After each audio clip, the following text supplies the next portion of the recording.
you know, these are kind of weird and strange subjects for visual arts exhibition, but maybe some part of it will be enlightened to our debate here. And you know, I want to start with Julianne here right next to me, because her piece, which is placed on a bridge upstairs, it's very tiny, and I'm very thankful to Richard, curatorial director, now exhibitions director, sorry, of the Aldrich, because he identified it.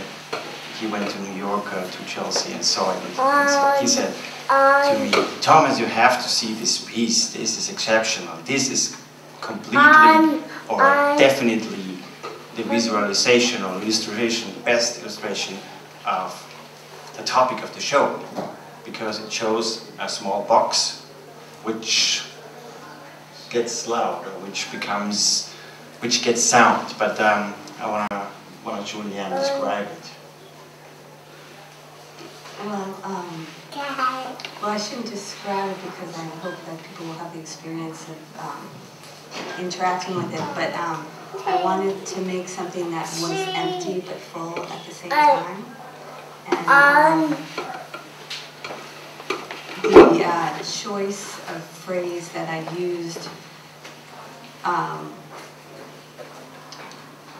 well, I wanted the reference to a Pandora's box, something that is seductive, but you don't know what you could potentially be letting out by opening it. But well, do you want me to ruin the experience? No, not ruin the experience, but you have to be a little bit more concrete. So it's, it's kind of an abstract notion. Well, okay, I'll just the box. If you open the box, you hear various people expressing love, saying "I love you," and I felt like that phrase was something that was so essential to a human existence, but also potentially very cliched and very. I wanted to see what would happen if being bombarded by strangers offering this, intimate emotion to you. What would be the experience for the viewer in that? And the reference of the Pandora's box is that you're sort of unsure whether these people are sincere or not sincere in their declarations of love for you. And there's probably about 60 voices in there, and I start with the soundtrack starts with voices that are softer, and it slowly gets louder and louder, so that you have a sense that it almost becomes too much, and then you need to close the box in order to keep the experience from engulfing you. And that seemed like an apt analogy to a human experience of interaction with another person. What do you think about the space in there, in the box? What about the space? Well, it's very important that it was empty, yeah. And that you felt as though that the voices were coming from emptiness, or from the body of the box itself, so that the box becomes like a body, like a human body.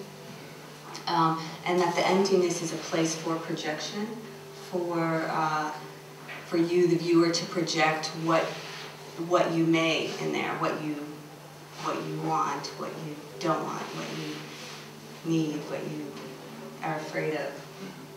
Do you think the beholder is able to answer it? I think that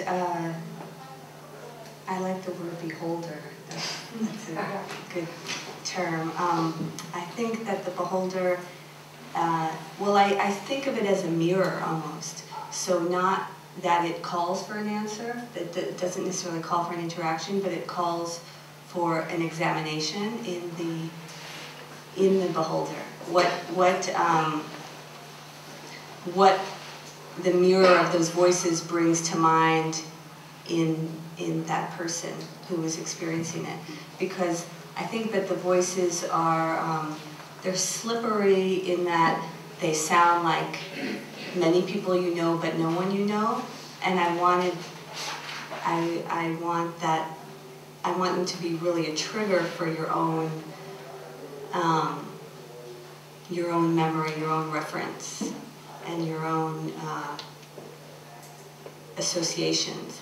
So really, so that empty interior is really as a mirror, I suppose, to reflect back into the psyche or the emotional landscape of the beholder. Mm-hmm.